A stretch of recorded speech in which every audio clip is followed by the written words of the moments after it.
Okay, so Nyad has finally hit Netflix, and yeah, I checked it out, people. Right, so this is directed by Jimmy Chin and Elizabeth Chai Vasarhelyi. It's written by Julia Cox, even. Um, okay, so it is produced by Andrew Lazar, Teddy Swazman. It's executive produced by Julia Cox, Michael Himmler, Vanessa Humphrey, Bill Johnson, D. Scott Lumpkin, Jim Sibel, associate produced by Fiona Campbell Westgate. It is co-produced by Luca Borghese. And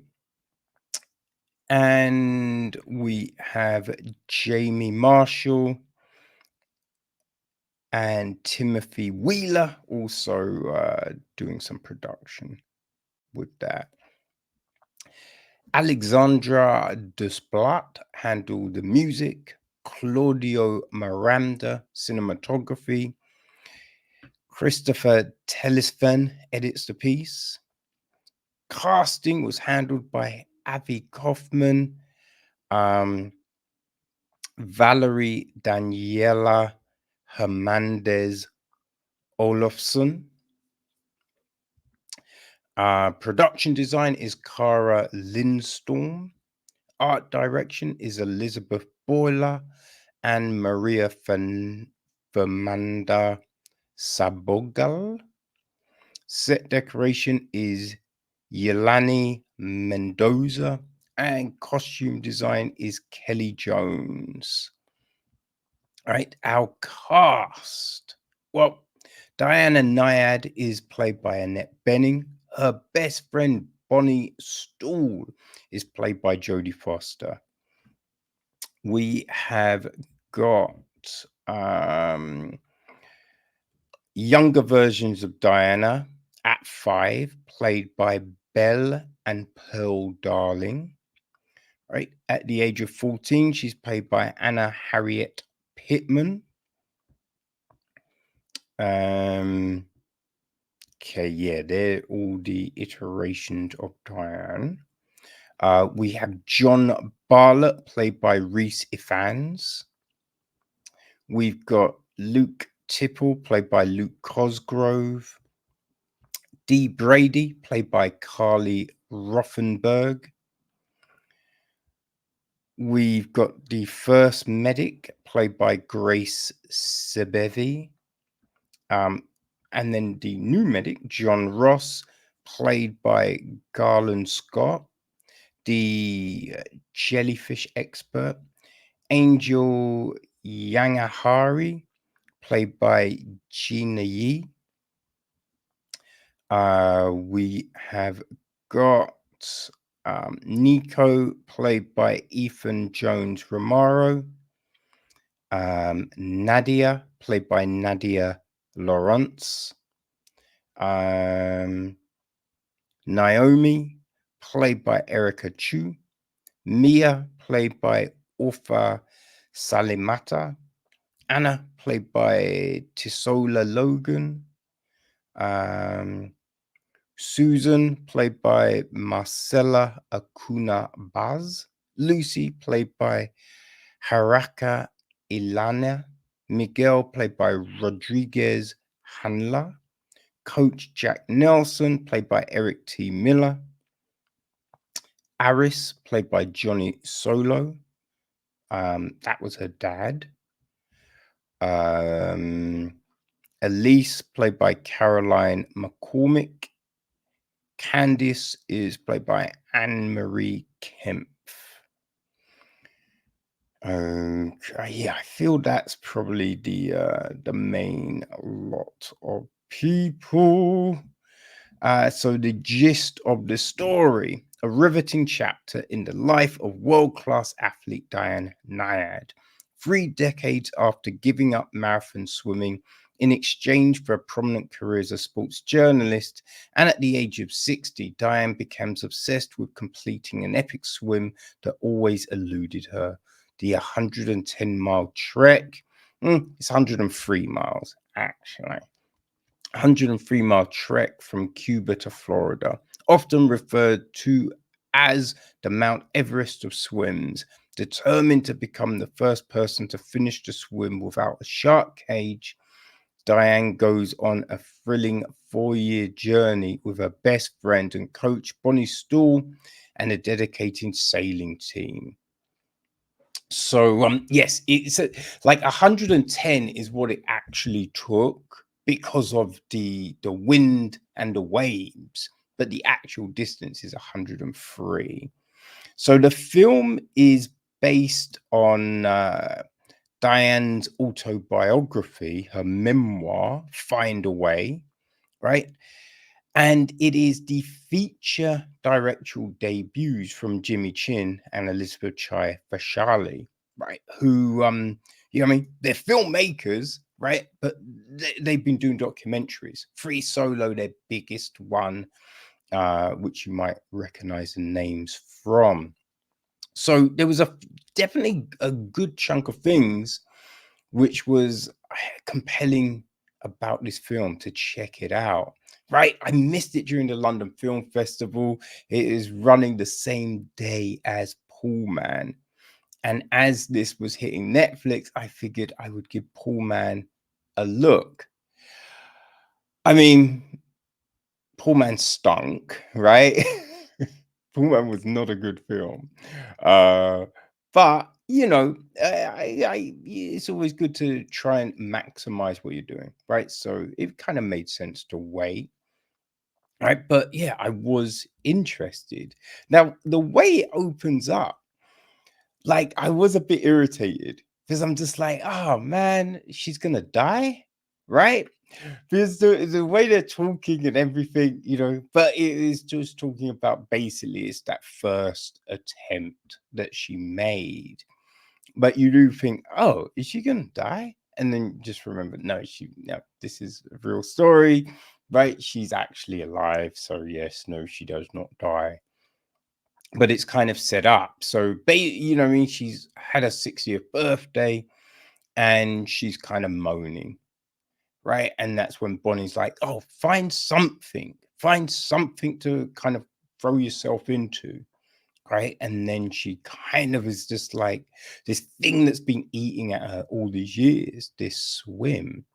So she's like, oh, I'm gonna do that. So we're watching all of these attempts, right? And you do wonder at the beginning, because when she makes that first attempt, we're not even an hour into the film, right? So you're thinking, okay, something must happen because there's no way we are going to just watch her swim for an hour, right? But yes, then there's several attempts made, so it's interesting. It's interesting. She's not a nice person. I mean, well, not a nice person no, that's not fair. But she's just an asshole, right? She's a kind of self-centered. She's a bit of a dick, you know? Whew. Yeah, it's hard to like Diana Nyad from what we see in here. Now, obviously, she might be different in real life when you're having a proper conversation, but damn, yeah, she comes off as a dick. Right. The real sensation of this film for me was friggin' Jodie Foster. Oh my god, Jodie Foster really kills it. I think because Diane, she doesn't, what I mean, really show a whole heap of emotions, right? Because she's so self-centered and so focused. It's, I'm going to do this. You're going to do it with me. Come on. Oh, I'm not giving up. You shouldn't give up. Oh, you're pathetic. That's her basically all the way through. There's some, it's not one note, obviously, But essentially, that's it.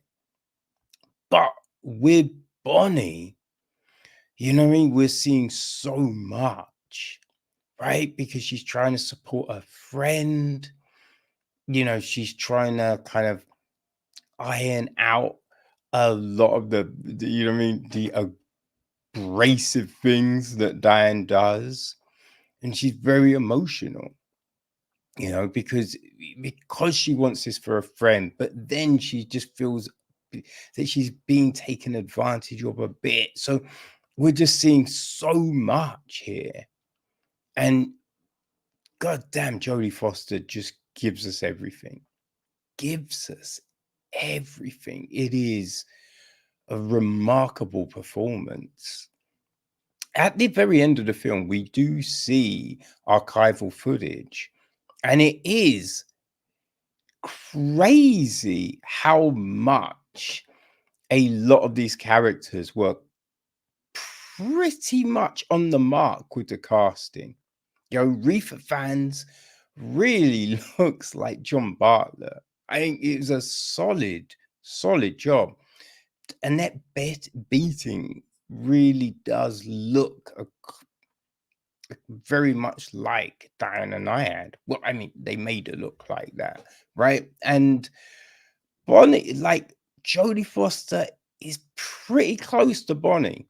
I mean, Bonnie's taller, a bit broader on the shoulders, but yeah, it is very close, right? So that was like, yo, that's always a good look.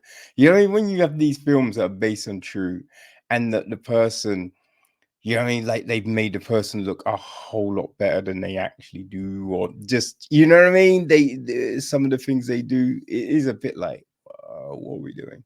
What are we doing? Come on, man. But this, yeah, that was great. The underwater shots were very good. The underwater shots, the hallucination shots, I thought were very well done. There was a lot on the production side that really works. Like the cinematography was nice. I mean, and because essentially she's out in the ocean swimming, but we do get some very, I mean, just the way it's all framed up and just everything, the night swims and all of that, it's done really well. They got a lot of things right, like the mask she wears, the wetsuits, the swimsuits, all of that is, yeah, really well done. Really well done.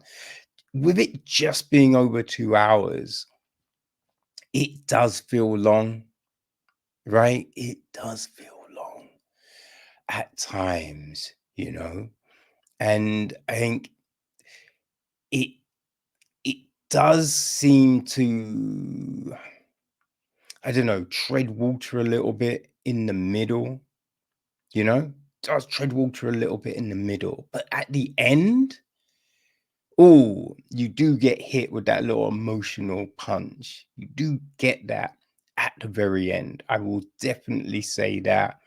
So it's compelling, performances are pretty great.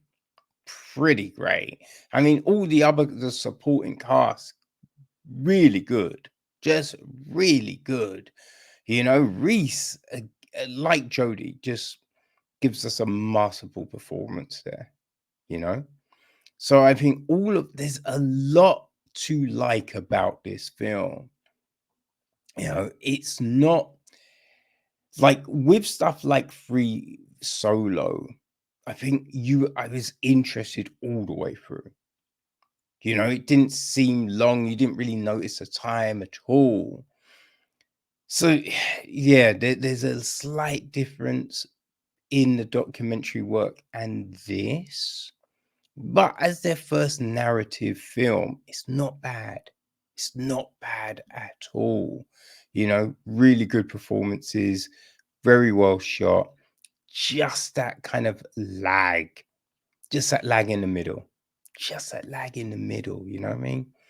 But It's definitely worth a look if you do like your autobiography kind of films, those films based on true life, then I think you will probably like Nyad. You'll want to check it out. You want to see what's going on. But yes, it's not as, impactful as things like Free Solo or Nine Peaks, you know what I mean? But yeah, it's not a bad film. It's not great, but it's not terrible, you know? It's decent. Nyad, it's decent. So yeah, it's now on Netflix. So yeah, there you go, people. There you go. I will say, right, obviously, I think they didn't want to make too much of they didn't want to make it just about the abuse. But yeah, you do feel that it's probably more of an impact than what we see. You'd feel like, I might be wrong, but you kind of feel something like that. It leaves scars, and especially with some of the things that are said, you can see that there is something there. So yeah, maybe like that should have come a bit soon. I don't know. I don't know. But yeah, Nyad, it is now streaming on Netflix.